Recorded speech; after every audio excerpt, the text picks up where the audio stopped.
Give me 12 minutes, I tell you, and I'll make you dangerously attractive. Since we're in the series How to Attract Women, this chapter is all about becoming the kind of man women are drawn to, deeply, instinctively, and irresistibly. Now, what does it really mean to be an attractive man? Most people think it's about being handsome, tall, or having perfect features, but that's a myth. If you've been following me for a while, you already know your looks play only a small part in how attractive you are. Look at the so-called most attractive male celebrities. Many of them aren't conventionally handsome. At best, they're average-looking, yet women adore them. Meanwhile, no woman with an average appearance is considered truly attractive in the same way. Why? Because a woman's beauty lies largely in her looks, while a man's beauty lies in something else, something deeper, more powerful, and far more magnetic than appearance. So, let's come back to the question, what makes a man attractive? The answer is simple: behavior. An attractive man behaves in attractive ways. That's it. Attractiveness is external. Behavior is external. You can think and feel anything inside, but what the world and especially women see is what you project. People will tell you, be confident, be strong, be smart, but those are internal qualities. What matters is how they translate into your actions.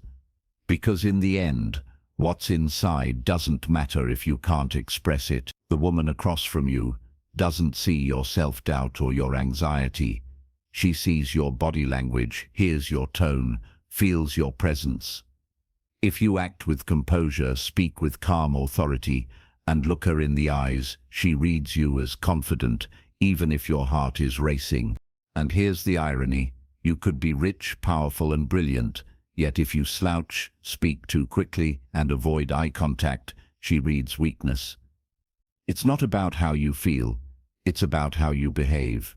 Attraction doesn't care about your inner monologue. It responds to your outer performance. Think about an actor. When he plays a mafia boss, do you think he feels like one deep down? Of course not. But the moment he steps into the behavior, the posture, the gaze, the voice, it becomes real. The audience believes it. The same goes for women. They respond to what you project, not what you privately feel. So stop waiting for your feelings to change before you act. Don't say, once I feel confident, I'll act confident. That day never comes. Act first. Behave attractively before you feel attractive. Because here's the secret: once you project the right signals, your mind and emotions will eventually catch up. But if you sit around waiting for confidence to magically appear, you'll be waiting forever. The transformation doesn't take years. It doesn't even take months. It takes minutes. You can walk into a room as one man, shift your energy, adjust your behavior, and walk out 15 minutes later being perceived as dangerously attractive. And that's what we're going to do. I'm going to show you how to flip that switch. The first rule is control presence. This is simple but powerful. You make the room move at your speed. Not by acting tough, not by showing off, but by acting unhurried, calm, and in control. When you walk in, everything slows down. People feel your rhythm. That's the beginning of attraction. Don't burst through the door. Stop for a beat. Breathe once. Scan the room like you already belong there. Pick your path, then take it. Move with a steady stride. No quick turns.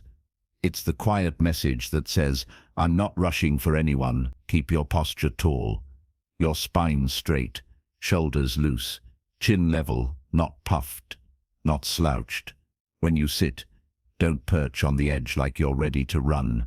Lean back, grounded. Place your phone face down to the side. A tiny move, but a loud message. I'm comfortable here. Stillness is your ally. Most guys can't stop fidgeting, but you won't join them. Put your hands down and leave them there on the table, on the armrest, lightly laced. If you adjust, do it once, cleanly. No endless loops of tapping, scratching, or sipping. You're not managing nerves, you're setting the tempo. Your eyes hold. They don't stare. When she speaks, stay with her. If you look away, do it slowly, down to the side, never up, like you're searching for approval. When you return, do it on your own timing. That rhythm tells her, I'm focused, because I choose to be, not because I'm desperate for attention. Your voice follows the same rule. Finish your sentence. Let it sit for a heartbeat. Then continue. That pause gives your words weight, and if you ever need a reset, exhale softly through your nose, drop your shoulders a centimeter, and speak again. Calm is contagious. You go first. Now, about space. Owning space isn't about manspreading, it's about ease. Feet shoulder-width apart, grounded, elbows free, not glued to your ribs. Standing, angle your body slightly, 1 foot half a step forward. Ready, relaxed. If someone bumps you, no flinch, reset slowly, like you're moving a chair in your own home. Timing is everything. Before you speak, a half beat. Before you leave, another half beat.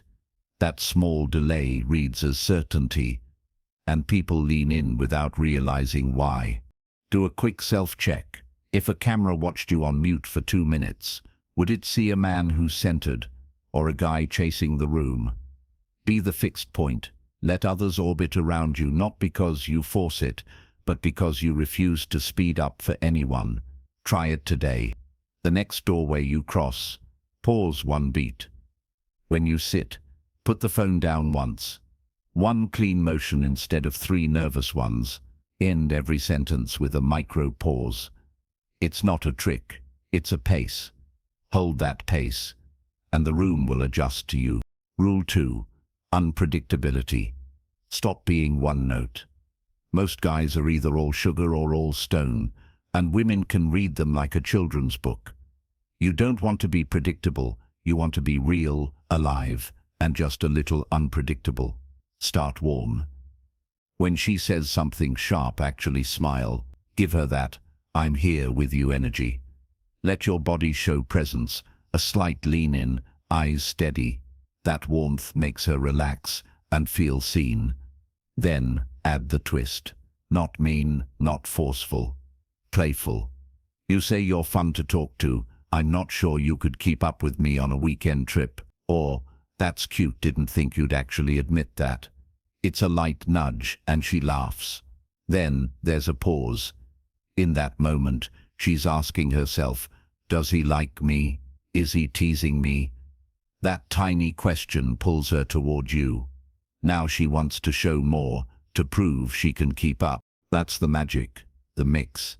If you're only warm, she files you under safe and forgettable. If you're only challenging, you come off cold and she guards up. But when you blend the two, a sincere moment, then a playful check, closeness, then a breath of space, heat, then a touch of cool. It feels alive, not scripted. People don't get hooked on flat feelings. They remember the little highs and dips. Your warmth is the high, your tease is the dip. Together, they form a rhythm she wants to keep chasing because she never quite has you pinned down. That's how you stop being the nice guy or the jerk. You become the puzzle, the man she enjoys figuring out. Keep it human, keep it light, keep that balance. Rule 3. Role reversal. Position yourself as the chooser.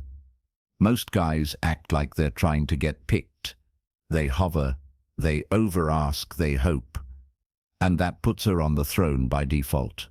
Flip it. You're the chooser. Not because you're arrogant, but because you actually have standards. Start small. Don't beg for her number.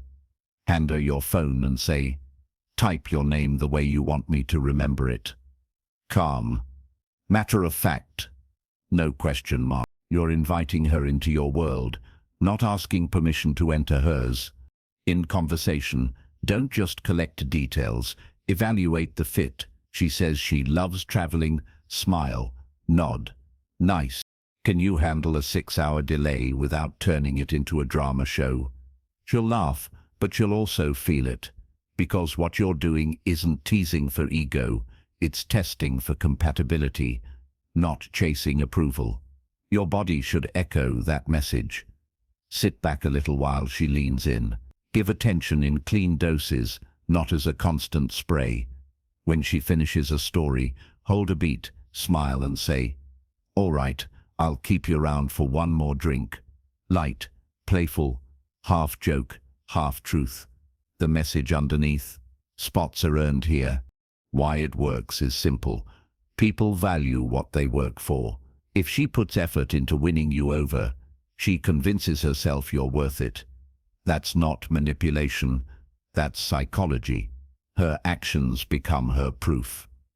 The more she invests, the more she wants it to mean something. And notice, you never once have to say, "I'm the prize." You show it through small filters and calm standards. You're not rude. You're not cold. You're selective. And that's a big difference. Once that flips, the energy changes. You stop trying so hard, and she starts showing you who she really is. She offers ideas, plans the next meetup, steps forward. Attraction stops being a coin toss and starts feeling inevitable, because you're not trying to qualify for her, you're seeing if she qualifies for you. Rule 4. Scarcity signals. Behaving like a man who has options. That's real scarcity. And here's the truth, bro. Women don't chase what's common. They chase what feels rare. But rare isn't a speech. It's not bragging. It's not saying, "I've got other girls." That's insecurity talking. Real scarcity is quiet. It lives in your time, your tone, and your choices. You don't jump at every text. You reply when you're actually free. Calm voice. Steady energy. "Good to hear from you. I just stepped out. What's something interesting?" Short. Clean. Like a man who has things going on. Because you do. When you make plans, you don't dance around her schedule or sell yourself. You give one clear option. "I'm free Thursday at 8. Join if you want." No pleading, no pitch, just clarity. That certainty tells her something powerful. You'll be fine either way, and that's exactly why she leans in. In person, you give attention like it matters, and you take it back like it's yours. You listen, then you lean back. You scan the room, sip your drink, let a beat pass. Not to play games, but to show that your focus is chosen, not chained. Chosen attention hits deeper than constant validation. Boundaries seal it. If she tests you, you don't fold. If she throws drama, you don't chase comfort. You stay steady, not harsh, certain, because the man with no options clings. The man with options can let go without blinking. And under everything you do, she should feel one quiet message. "I could have you, but I don't need you." Attention from a man like that pulls hard, because if you don't need her, someone else probably already wants you. Don't fake it. Live it. Build a life. Hold your standards. Protect your time. Once she feels that energy, you stop being just another guy. You become the one she has to win. And if you want the full playbook, the exact behaviors, the psychology behind them, and the step-by-step system to flip the chase without ever looking needy, that's what I teach inside my course, The Attraction Algorithm. The link is in the description. But listen to me for a second, Bain. I'm saying this because I care, because I want your life to feel good from the inside, not just look good from the outside. Ordinary attraction is smoke. It looks nice for a moment, then it fades away. I don't want that for you. I want the kind that stays, the kind that sits with her when she gets home, the kind that makes her replay your voice while she's washing her face, the kind that grows instead of fades. That kind of connection happens when she invests, and she only invests when she feels something real, something alive, with you. Warmth that makes her feel safe, and challenge that makes her feel awake. When you give both, she doesn't drift, she leans in. Every laugh, Every extra minute, every text becomes a thread. Enough threads. And you're not just a moment, you're a presence. Here's the truth, and I'm telling you this gently. People don't stay for certainty alone. They stay for meaning. And meaning needs a pulse. If she senses she already has you completely, her brain relaxes and the story goes flat. But if she feels your warmth, and then a breath of space, if she feels accepted and also invited to rise a little, she stays engaged. That's the rhythm of real attraction. That's how you stop chasing and start choosing. That little tension isn't a trick. It's how two humans feel alive around each other. Just remember, use it with care. No lies, no playing with hearts, no promises you can't keep. You're building something you'll be proud of, not collecting moments you'll regret. And I need you to really hear this part. Your job isn't to hook her. Your job is to honor both of you. If she starts investing, be kind with that. Lead with honesty. Keep your boundaries clean, because this isn't about winning a game. It's about becoming the kind of man who leaves people better than he found them. I want good things for you, truly. I want you to walk away from every interaction able to look yourself in the mirror and feel proud of the way you moved. You've got this, and I'm with you.